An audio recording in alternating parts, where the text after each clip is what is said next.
Hi. Here's a thought or two about connecting with stories from the past, in particular about Sleeping Beauty.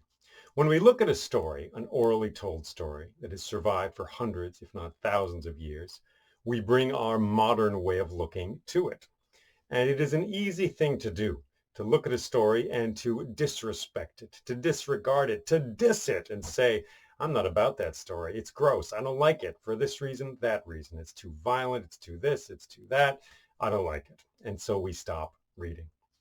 But inside these stories is the indigenous wisdom of many different cultures. And it's a different culture. We're crossing a border, even with stories we think we know well, such as Sleeping Beauty. And that's an example of a story which I myself looked at it and I was like, oh, I don't like this story. I'm not going to tell it. No, stay away. But in fact, as I looked more closely, I learned things about the story and it took me to a deeper place. So I'm not going to retell that whole story here.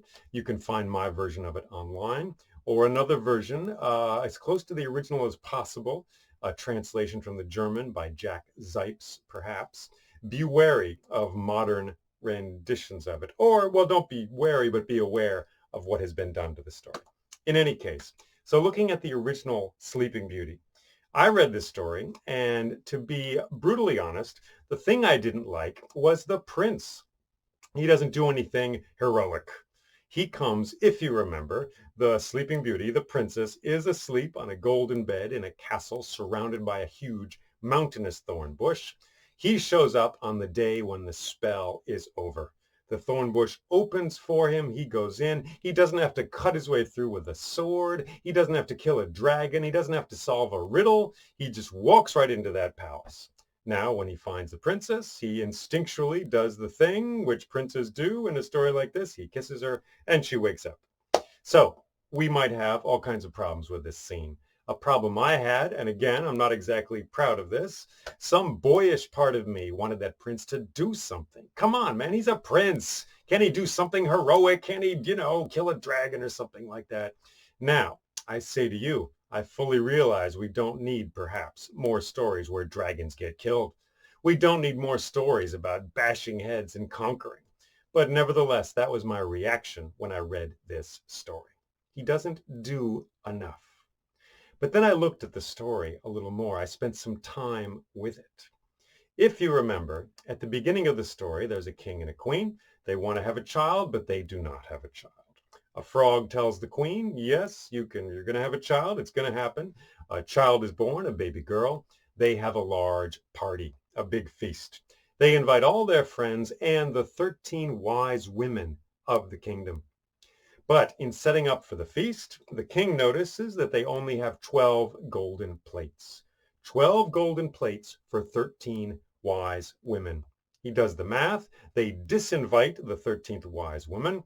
She comes to the feast anyway. She bursts in when everyone is blessing the child, and she curses the child and says on her 15th birthday, she will prick her finger on the spindle of a spinning wheel and fall down stone dead. Bam! Then she leaves. Another wise woman stands up and mellows out the curse and says, well, she's not going to die. She'll fall asleep for 100 years. So I began to think about this story. Look at those numbers. Look at those images. Think of the king there in the banquet hall. 12 golden plates, 13 wise women. Perhaps some bells go off for you. Eventually they did for me. They got through my thick head, and I thought 13 wise women, 13 moons in the year. 12 golden plates, the sun often connected with the male energy, the king, just as the moon is connected with female energy. The king is there. The 13 wise women, they don't compute. They don't fit in his world. 12 golden plates, I can deal with that. What's this 13 business? So he disinvites the wise woman, and he is cursed. Well, his daughter is cursed. She takes on the curse brought about by the dad. So as I thought about this, I was like, well, maybe this story is about time itself. We've got the lunar calendar, 13 moons in a year. We've got the golden plates, 12 months. Maybe time is important in this story.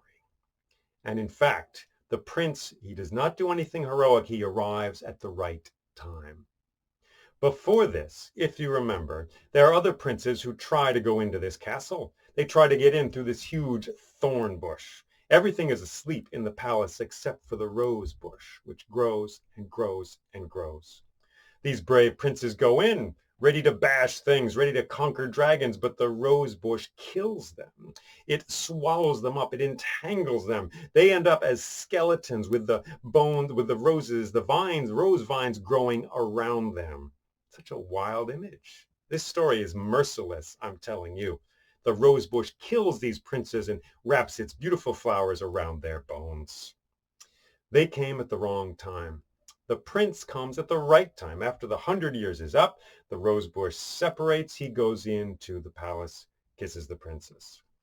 So I came to see, and who knows, but it feels to me that this is a story from an earlier time. Certainly it was written down in the 19th century, but it could be far older. It could be thousands of years old. They've done linguistic analysis of various fairy tales and traced many of them back all the way to Indo-European thousands of years ago. So it feels to me like this is a story from an earlier time where carrying forward the family is crucial, and you need a child to have that. So not having a child in the beginning is a real emergency. And then it has to be the right time. Notions of love that we have today did not exist, I would guess, back then. What I mean is true love, your soulmate. We want the prince and the princess to be soulmates, yes, to be the ones, yes, who see deep into each other and they love each other. But the thing is, the story just says he showed up at the right time. That's all he did. She was ready, he was ready, and so they were a couple. So it is merciless in that way. All your notions of love and togetherness, well, all we need is a young man and a young woman.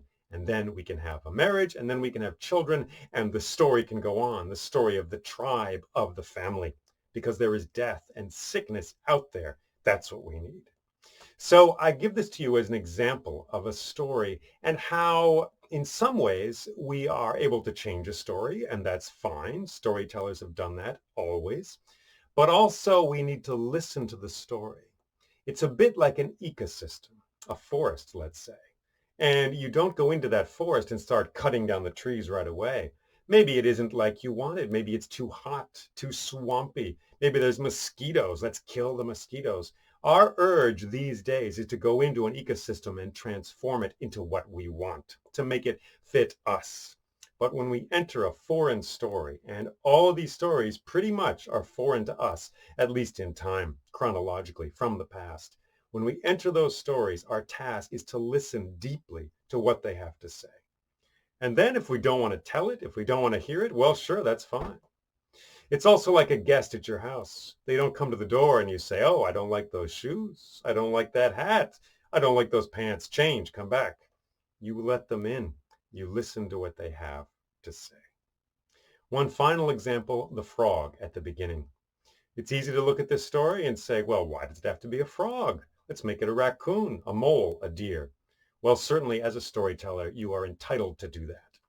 But the image of the frog is crucial, in fact. And in fact, the ancient Egyptians connected the frog with fertility, female fertility, and the bearing of children. So change it if you want, but you're changing a symbol, an image, which has survived for thousands of years and is there perhaps to tell us something. So I give this to you as an example of one way to listen to stories. May I succeed in listening in the future in a deep way. May we succeed. May we hear what these stories have to tell us. May we receive their gifts. Thank you for watching this. Take care.